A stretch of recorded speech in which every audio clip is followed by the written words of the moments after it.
Proiectul este mai vechi. Pe când Ancuța, cărui nume Ferma îl poartă, avea 3 anișori. Acum ea are 10 și deja ferma este populată.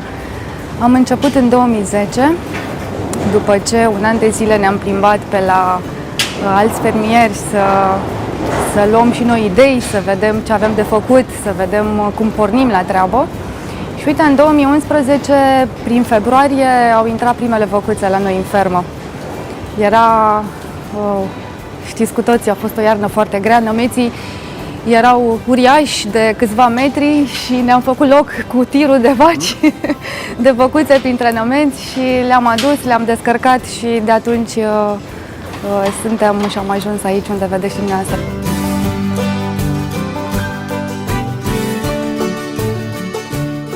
Eu și soțul meu suntem de aici, din zonă, suntem localnici, suntem atrași, nu știu de ce, de locurile natale. Am încercat să locuim și la București, dar n-am rezistat decât câțiva ani. La câți kilometri suntem de București? La 26 de kilometri. Am așteptat să treacă iarna și în 2011, cam prin martie, așa am demarat în forță. La finalul anului am acoperit tot și am putut să aducem și văcuțele. Avem locuri pentru 80 de văcuțe. Am înțeles, vaci la mulți. Vaci la mulți. Ferma e la jumătate ca și randament, avem doar 48 de vaci, dar cu tineretul care vine din urmă s-a mers la 2 selecții, au venit în 2 tranșe, 34 și apoi încă de 14 și suntem mulțumiți. În 2010 am început să ne gândim serios la treaba asta, am mers, am vizitat alte ferme și pentru că la vremea respectivă era așa vremea mai rece și nu puteam să facem nimic, am început să ne creăm propriile fronturi de furajare, propriile cușete, ca în martie, când zăpada s-a topit și ne-a permis accesul la teren, să le avem deja pregătite. Și tot ce vedeți aici, fronturi de furajare, cușete, toate sunt făcute de noi.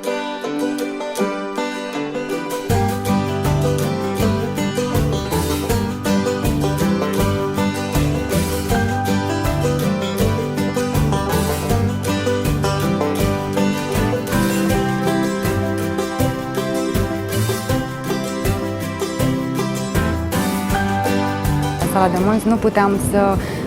Acolo era nevoie de ceva nou și de ceva bun și atunci am ales varianta de a achiziționa o sală de mulți de la Val.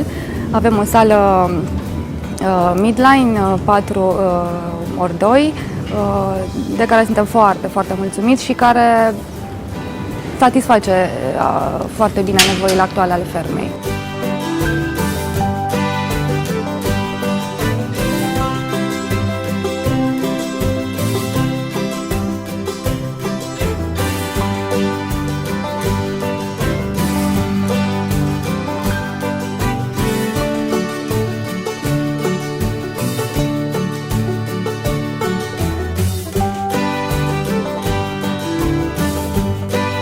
Retragere automată, indicator pentru fluxul de lapte și spălare automată, ceea ce ne face să avem și să fie operată cu foarte mare ușurință de un singur angajat.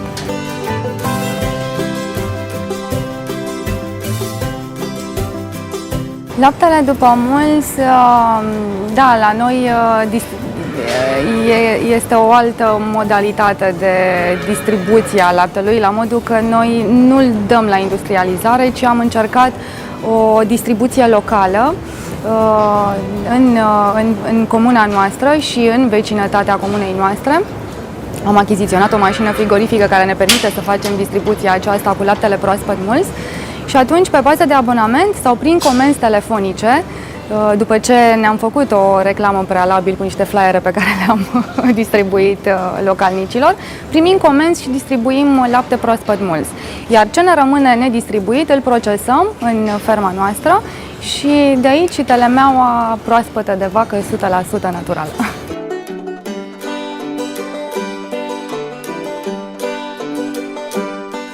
O parte a adăpostului l-am lăsat liber. Inițial aveam niște prelate antivânt, dar pe perioada verii și chiar până de sărbători, până în decembrie, o să lăsăm așa liber pentru o ventilație mult mai mare.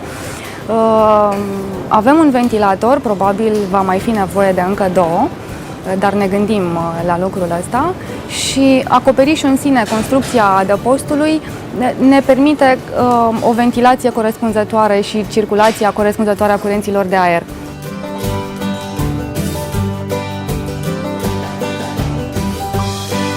Trebuie numai să-ți dorești și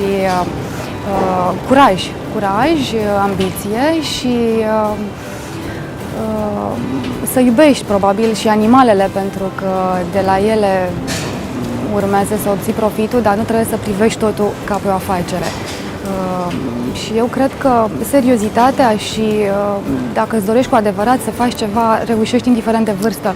Nu este un domeniu pe care să-l acceseze anumite persoane după anumită vârstă. Nu, poate fi accesat și de noi tinerii dacă iubești cu adevărat animalele și te simți un pic legat și de mediu.